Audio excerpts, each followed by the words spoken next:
here it is, boys. The final little patch notes for 11.0.7 launching on December 17th. Next week, Tuesday, we are going into a new adventure. Now, this is a filler patch. Nothing too exciting here. We all know what this is. This is just some content to do until really the real patch drops in 11.1.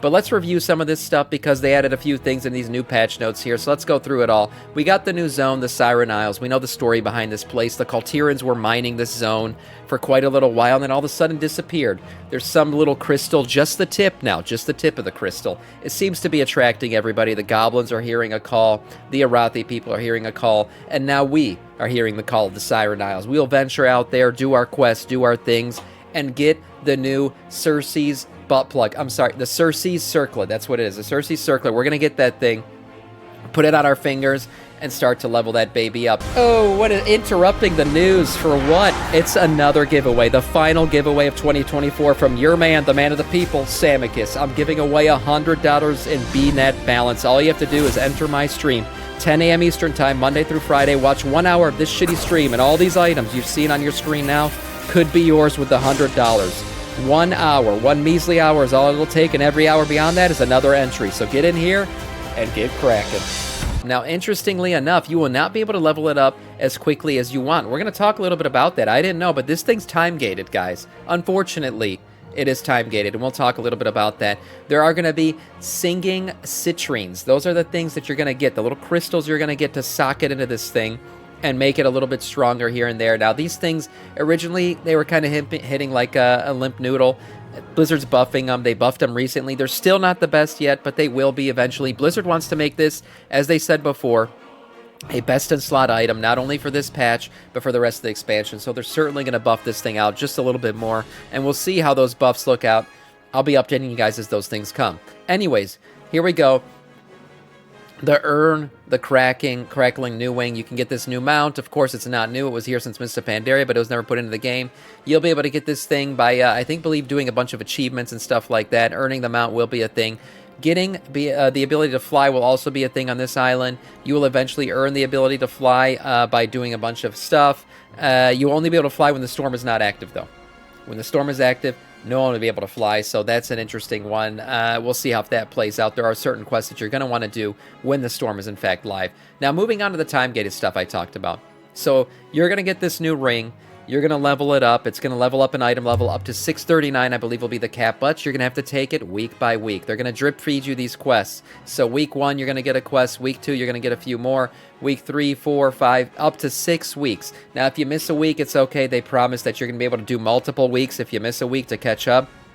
But nobody will have a fully geared out Circe's amulet until Circe's circlet until all of these weeks have passed. So 6 weeks will be the bare minimum to actually get this thing fully geared out, which is kind of sad because for a lot of people right now already you're sitting like 620 item level. This ring's not even going to be viable for you for 6 weeks. So you're going to be sitting there finger popping yourself on this new island until actually 6 weeks have passed, and you can actually upgrade it to a point where it is in fact an upgrade when you equip it.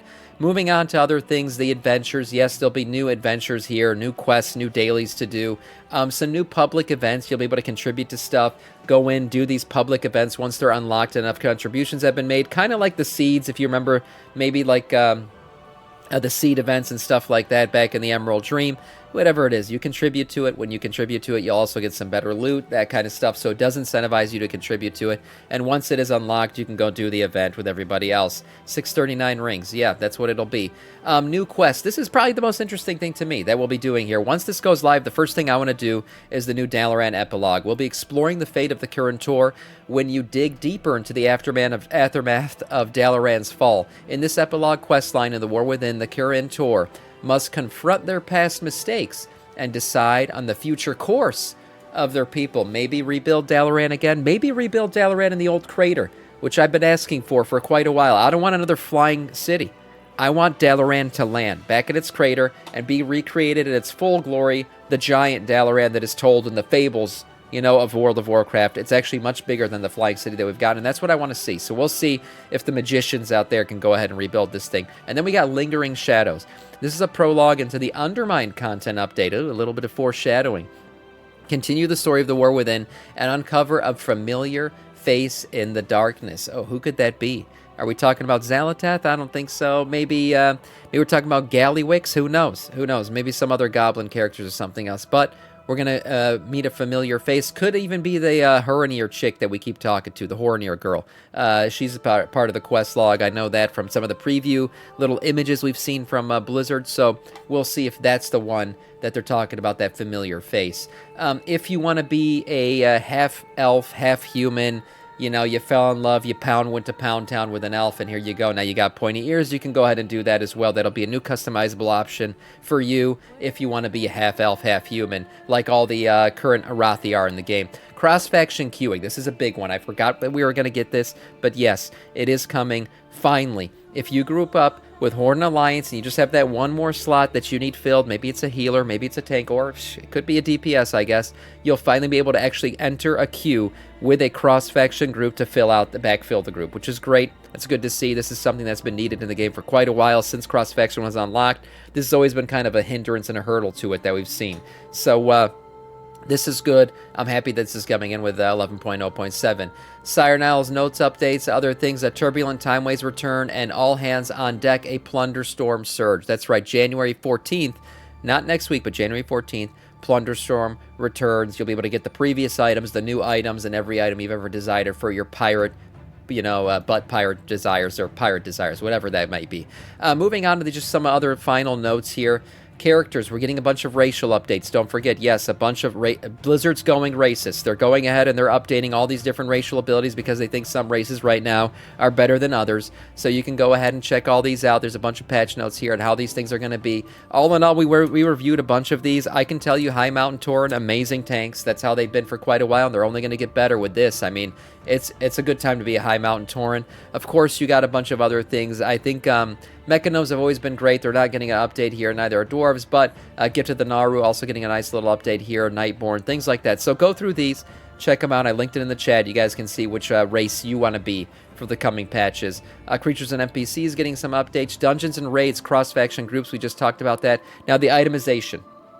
Currencies. We talked about this yesterday. This update goes live.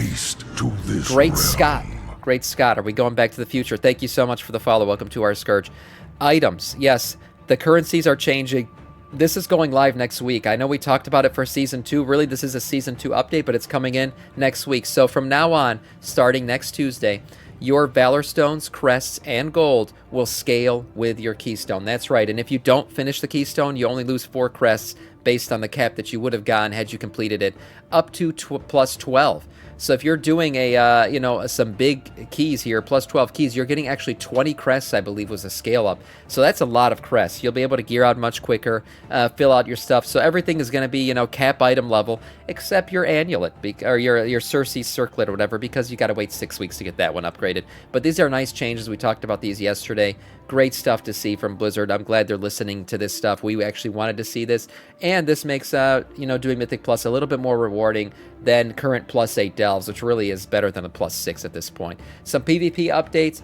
As we mentioned, the quests, Lingering Shadows, the Kirin Tor explorations, and then some interface accessibility stuff will also be going live. Big patch, we'll see if this thing actually goes live within the hour or two that servers will be down, or whether or not they'll be down for an extended maintenance. We'll be live that Tuesday, see how it goes. As soon as servers come back up, we're going to run these quests. I want to see what they're all about, the new story quests and everything else. We'll see how that all goes. That is it in terms of news.